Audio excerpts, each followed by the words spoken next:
Zakweli.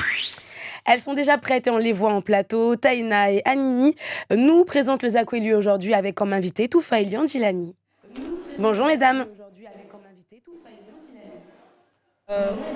Bonjour à vous très chers auditeurs et auditrices qui nous écoutent. Aujourd'hui, nous avons la chance d'accueillir aujourd'hui un invité très spécial et très connu à Mayotte. Merci de nous donner la parole. Je suis Boura Taïna de la Terminale Générale 1 au lycée de Dambéni. Et ici, à mes côtés, se trouve ma camarade Kouratil Anini, élève de la Terminale Générale 1. Nous sommes membres de la Radio 101, radio des élèves du lycée de Dambéni. Bonjour. Alors, pour commencer, très d'amabilité, monsieur Andjilani. Nous voulons tout savoir sur votre carrière et votre métier. Nous allons vous mettre sur le grill aujourd'hui. Vous êtes journaliste depuis 20 ans et même un journaliste globetrotter. Vous avez commencé votre carrière à Mayotte avant de rejoindre les chaînes du groupe France Télévisions à Saint-Pierre-et-Miquelon, territoire d'outre-mer situé face aux États-Unis. Puis à Paris, en Poitou-Charentes, avant de revenir une première fois à Mayotte, puis d'aller en Nouvelle-Calédonie pendant 2 ans, avant de rentrer au siège des Hauts-Vallons depuis le 1er février 2023.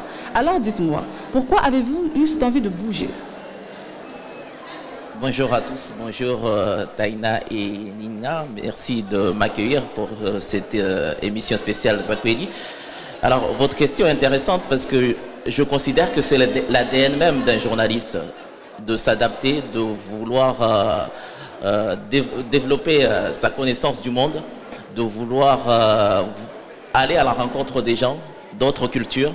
Donc c'est pour ça que j'ai choisi ce métier-là, pour aller auprès des gens, pour aller découvrir d'autres cultures, pour découvrir d'autres manières de travailler.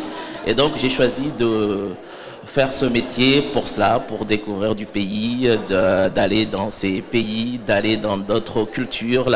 Par exemple, vous avez parlé de Saint-Pierre-et-Miquelon.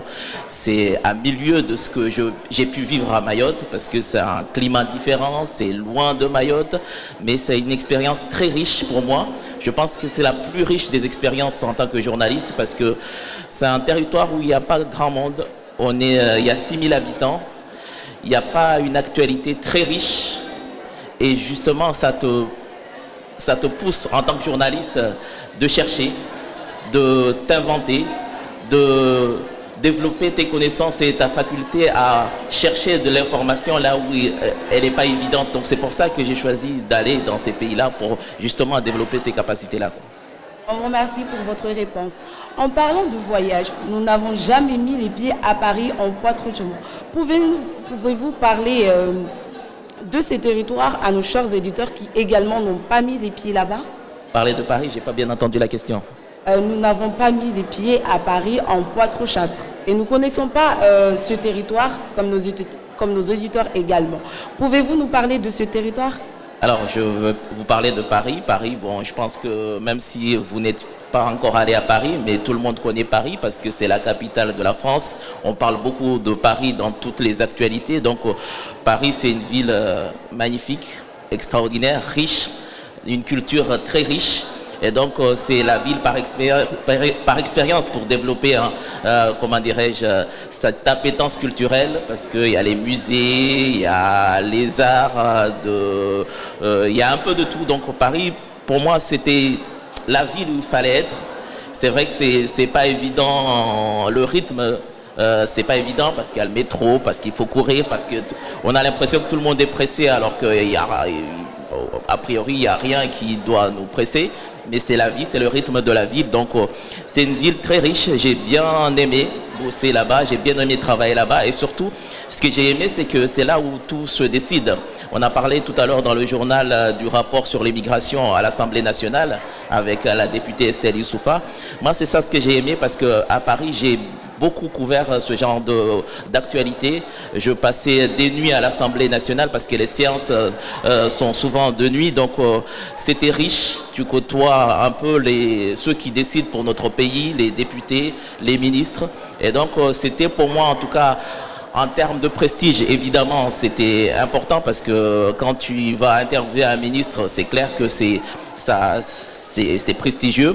Mais c'est aussi riche parce que ça te permet de connaître les rouages de de ce qui se décide pour notre pays, de savoir un peu le mécanisme de fabrication des lois. Et donc, pour moi, c'était une ville très riche dans mon expérience de journaliste parce que j'ai pu faire cet exercice-là, côtoyer les décideurs de notre pays, quoi. Merci. Sans être indiscrète, monsieur Andjilani, et j'ai oublié de parler de Poitou-Charentes. C'est pas parce que, bon, mais c'est différent de Paris, évidemment, mais c'est autrement plus riche parce qu'il y a en termes d'agriculture, en termes de paysage, en termes de ruralité, j'ai découvert la France profonde, si je puis dire, où on a des paysages magnifiques, on a des agriculteurs. C'est un peu comme Mayotte parce que ça nous permet d'être dans la proximité. J'ai travaillé à France 3 Poitou-Charentes, donc c'est une télévision, c'est une station de région, et donc dans les régions, c'est un peu comme Mayotte, on côtoie les gens, des fois on connaît les gens, on arrive à se, comment dirais-je, à faire connaissance, à se familiariser avec les gens, parfois même à force de les côtoyer, de les appeler par leur prénom. Donc c'était aussi un moment important pour moi parce que ça m'a permis de vraiment connaître la France profonde, la France des paysages, la France de l'agriculture, la France des vignerons. Donc c'était aussi un moment important. Alors, s'il y avait une question maintenant, c'est pourquoi êtes-vous revenu à Mayotte et est-ce définitif? Alors pourquoi je suis revenu à Mayotte? Pour moi c'est chez moi, donc de toute façon dans mon plan de carrière l'idée c'est de partir et revenir. Je souhaiterais pas rester, en tout cas me stabiliser définitivement sur un autre pays que Mayotte, donc l'idée pour moi c'est de partir, revenir et je pense que c'est comme ça que j'envisage ma carrière, mais pour moi, c'était une évidence qu'il fallait que je revienne. Peut-être parce que je suis parti, je suis revenu plusieurs fois. Là, pour la Nouvelle-Calédonie, effectivement, je suis revenu peut-être un peu plus tôt que prévu parce que voilà, mon pays avait besoin de moi, en toute modestie, avait besoin de moi. Donc, j'ai répondu à l'appel. Quand on a fait appel à moi, j'ai dit oui. J'étais bien en Nouvelle-Calédonie parce que ma famille était bien, on avait une autre vie qui était différente de celle qu'on vit à Mayotte, qu'on aimait bien. Donc après, moi je suis journaliste, je vais là où on me dit d'y aller ou là où on m'appelle, quoi. Donc voilà. Comme vous venez de l'entendre, très chers auditeurs, le pays a appelé M. Andjilani pour revenir à Mayotte. Comme nous le savons tous, vous êtes rédacteur en chef à Mayotte la Première. On comprend donc que vous supervisez le travail des journalistes. Mais comment faites-vous pour gérer trois médias en même temps? La radio, la télé et le web. Parce que juste pour nous, la radio sans une, ça nous donne du fil à retordre. À moi aussi. Non, mais c'est un travail d'équipe. Je ne suis pas seul. Je suis certes le rédacteur en chef, mais après, j'ai des adjoints, j'ai des responsables d'édition, j'ai des journalistes d'expérience. Par exemple, vous avez en face Bruno Minas qui prépare la revue de presse. Une fois qu'on a fixé la stratégie, qu'on a décidé qu'on fait une revue de presse, le reste des journalistes d'expérience comme Bruno Minas n'ont pas besoin d'être supervisés. Ils font le travail tout seuls. Donc, il y a une certaine autonomie pour certains journalistes. Les choses se font d'une manière, je ne dirais pas automatique, mais d'une manière très fluide. Donc il n'y a pas besoin d'être à chaque fois derrière un journaliste. La notion de superviser, pour moi, ça n'existe pas.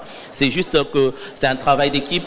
Il faut checker, il faut vérifier que la stratégie qui a été fixée, la ligne éditoriale qui est fixée et les limites de ce qu'on doit faire, nous, en tant que journalistes, parce que c'est un métier, effectivement, d'une liberté forte, mais la liberté a aussi ses limites. Donc il faut vérifier que ça rentre dans le cadre. Donc voilà, mon travail c'est ça, c'est fixer la stratégie, de vérifier et d'être le garant que la ligne éditoriale qu'on s'est fixée est respectée, de vérifier que les angles, on parlera d'angle après, mais c'est-à-dire que l'orientation qu'on a voulu donner à un reportage a été respectée. Et donc c'est mon métier, c'est pas effectivement, il y a les trois supports, il y a la radio, il y a la télé et le numérique, mais chaque média a sa temporalité.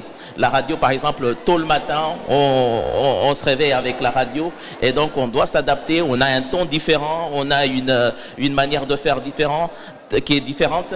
Et il y a le numérique. Le numérique, c'est H24, c'est 7 jours sur 7, c'est tout le temps.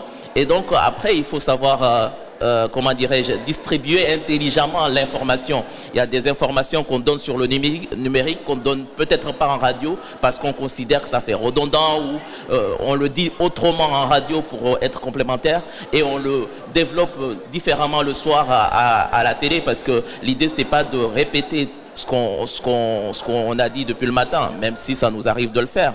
Mais l'idée c'est d'être complémentaire, d'enrichir l'information du matin au soir. Alors, comme j'ai pu le comprendre, une radio est une télévision fonctionnant avec une grille de programmes annuelle qui change à la rentrée scolaire. Vous allez, j'imagine, mettre en place des nouveautés, de nouvelles émissions en août prochain. Pouvez-vous nous parler de vos projets pour mettre la première ? Alors, je ne peux pas rentrer dans les détails des projets parce que même mes collègues journalistes ne le savent pas. Bruno, par exemple, il ne sait pas encore ce qu'on a prévu pour l'année prochaine. On va en parler rapidement avec toute l'équipe.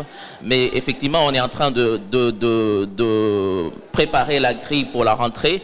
Une grille qui sera préparée parce que, comment dirais-je, dans un cadre nouveau parce que on va dire l'entreprise d'une manière générale outre-mer, le réseau est en train de mettre en place une réforme de l'information avec une organisation différente de l'encadrement de la rédaction et avec une manière différente de travailler. Je vous parlais tout à l'heure de temporalité. L'idée, c'est vraiment à chaque fois que l'information soit adaptée au temps, au moment venu et soit distribuée intelligemment sur les 3 supports. Et donc, on est en train de travailler sur tous ces aspects-là. Et donc, les éléments qu'on va donner pour la grille de la rentrée, l'idée pour nous, en tout cas, c'est de faire en sorte que on participe, Mayotte la première participe aussi à l'attractivité du territoire parce qu'on a une responsabilité, on est la chaîne la plus regardée des Outre-mer d'ailleurs et de Mayotte forcément. Et donc on a cette responsabilité-là, on doit faire en sorte que l'image qu'on donne à l'extérieur soit une image bienveillante et positive de Mayotte. C'est pas évident tous les jours parce qu'on peut pas non plus nier la réalité. Il y a eu un caillassage hier à Tsarano. On doit le dire, même si on peut pas parler de tous les caillassages tous les jours, mais on doit le dire pour justement montrer aux décideurs qu'il y a des difficultés à Mayotte, il faut tenir compte de ces difficultés-là pour prendre des mesures parce que je considère et parce que c'est difficile, comment dirais-je, comme équilibre entre donner une image positive du territoire et dire la réalité, qui est notre métier. Aujourd'hui, on nous a reproché pendant des années d'être négatif, de donner une image négative du territoire, de parler des faits divers, de parler de ce qui est vrai d'ailleurs. Moi, je reconnais qu'on a parlé beaucoup de ça. Mais aujourd'hui, s'il y a un Bouchou, c'est parce que, quelque part, ils ont considéré que tout ce qu'ils ont vu sur Mayotte, tout ce qu'ils voient sur Mayotte, tout ce qui est relaté concernant Mayotte, nécessite des mesures importantes. Donc, on a cette responsabilité. Ça ne veut pas dire qu'on ne doit pas parler de choses qui marchent. Et c'est là le défi. Je pense qu'on ne le fait pas assez.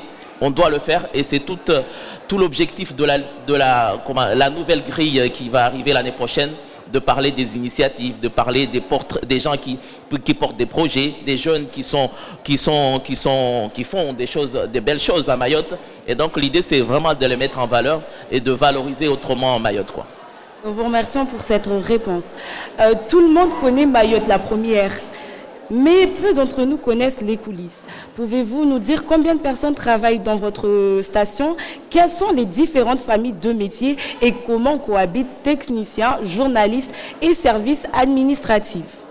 Alors, on est à peu près, je pense de mémoire, à 90 collaborateurs. Donc, il y a les services techniques. Donc les collègues qui sont là, c'est grâce à eux qu'on arrive à faire ce direct depuis Tsararano. Ils sont là depuis hier, depuis 4 heures du matin pour installer les caméras, les micros. Donc il y a le service technique qui sont derrière.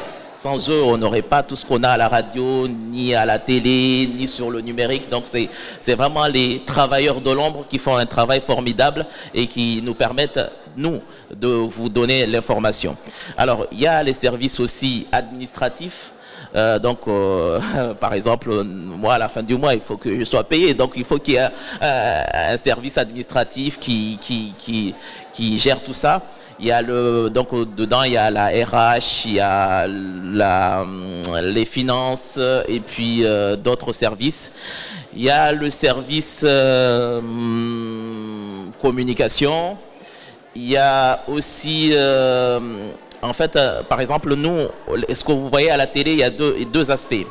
Il y a l'aspect information, qui est sous ma responsabilité, mais il y a l'aspect de tous les programmes qu'on voit toute la journée, les séries, les telenovelas, les magazines, les mbiwi, comment on appelle ça, les débats.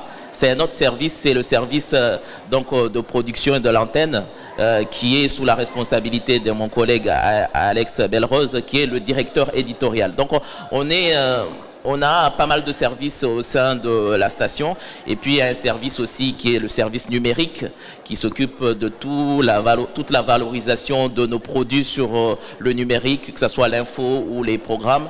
Donc il y a un service spécifique qui est donc le numérique qui